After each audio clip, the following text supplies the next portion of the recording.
President Joe Biden told CNN in an exclusive interview that Ukraine is not yet ready for NATO membership, saying that Russia's war in Ukraine needs to end before the alliance can consider adding Kiev to its ranks.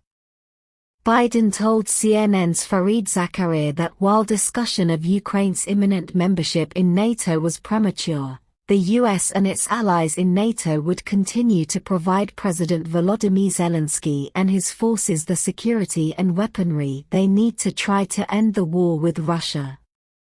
Biden spoke to Zakaria ahead of his week-long trip to Europe, which includes a NATO summit in Lithuania where Russia's war in Ukraine and Zelensky's push for NATO membership will be among the key issues looming over the gathering.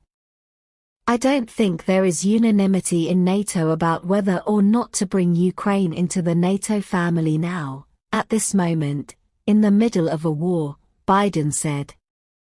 For example, if you did that, then, and I mean what I say, we're determined to commit every inch of territory that is NATO territory. It's a commitment that we've all made no matter what. If the war is going on, then we're all in war. We're at war with Russia, if that were the case. Biden said that he's spoken to Zelensky at length about the issue, saying that he's told the Ukrainian president the US would keep providing security and weaponry for Ukraine like it does for Israel while the process plays out. I think we have to lay out a rational path for Ukraine to be able to qualify to be able to get into NATO, Biden said, noting that he refused Russian President Vladimir Putin's demands before the war for a commitment not to admit Ukraine because the alliance has an open-door policy. But I think it's premature to call for a vote, in now, because there's other qualifications that need to be met, including democratization and some of those issues, Biden said, Naxos official, the 9th of July 2023 4:18 p.m.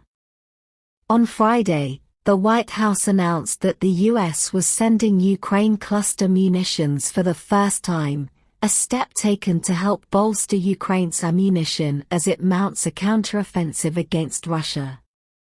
Biden told Zakaria that it was a difficult decision to give Ukraine the controversial ammunition, but that he was convinced it was necessary because Ukraine was running out of ammunition. The NATO meeting also comes as Sweden is seeking to join the Western Alliance, a move that has faced resistance from Turkey and Hungary. Biden told Zakaria he was optimistic that Sweden would eventually be admitted to NATO, noting the key holdout, Turkey, is seeking to modernize its F-16 fleet, along with Greece, which has voted to admit Sweden. Turkey is looking for modernization of F-16 aircraft. And Greek Prime Minister Kyriakos Mitsotakis in Greece is also looking for some help, Biden said. And so, what I'm trying to, quite frankly, put together is a little bit of a consortium here, where we're strengthening NATO in terms of military capacity of both Greece as well as Turkey, and allow Sweden to come in. But it's in play. It's not done.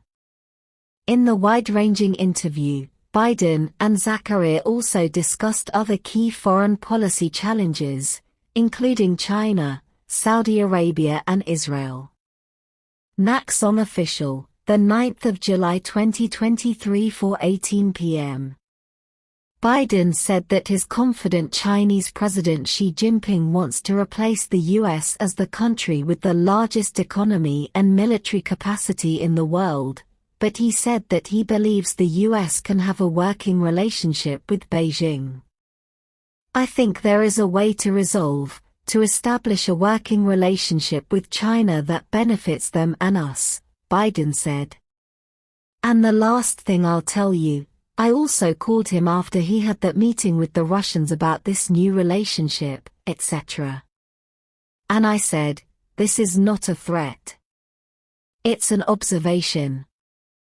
I said, since Russia went into Ukraine, 600 American corporations have pulled out of Russia. And you've told me that your economy depends on investment from Europe and the United States. And be careful. Be careful. Biden said 11 didn't argue with him and noted that China has not gone full bore on Russia. Naxos official, the 9th of July 2023 4:18 p.m. He talks about nuclear war being a disaster. There is such a thing as security that's needed, Biden said of the Chinese leader. So, I think there's a way we can work through this.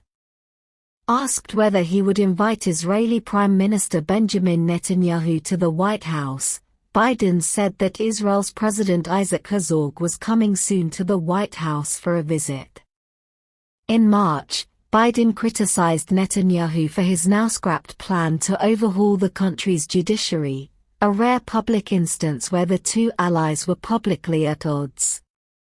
Biden told Zachariah that he continued to believe a two-state solution was the correct path forward in the conflict between Israel and the Palestinians, and he criticized some members of Netanyahu's cabinet for their views on Israeli settlements in the West Bank. It's not all Israel now in the West Bank, all Israel's problem, but they are part of the problem, and particularly those individuals in the cabinet who say, we can settle anywhere we want. They have no right to be here, etc., Biden said. And I think we were talking with them regularly, trying to tamp down what's going on, and hopefully, Bibi will continue to move toward moderation and change.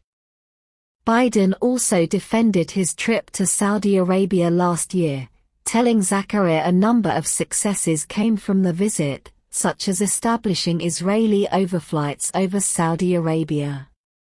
Asked whether the U.S. would provide the Saudis with a defense treaty and civilian nuclear capacity, as Riyadh has requested, Biden said, we're a long way from there. Whether or not we would provide a means by which they can have civilian nuclear power, and or be a guarantor of their security, I think that's a little way off, Biden said. But I think it's premature to say, to call for a vote, in now, because there's other qualifications that need to be met, including democratization and some of those issues, Biden said.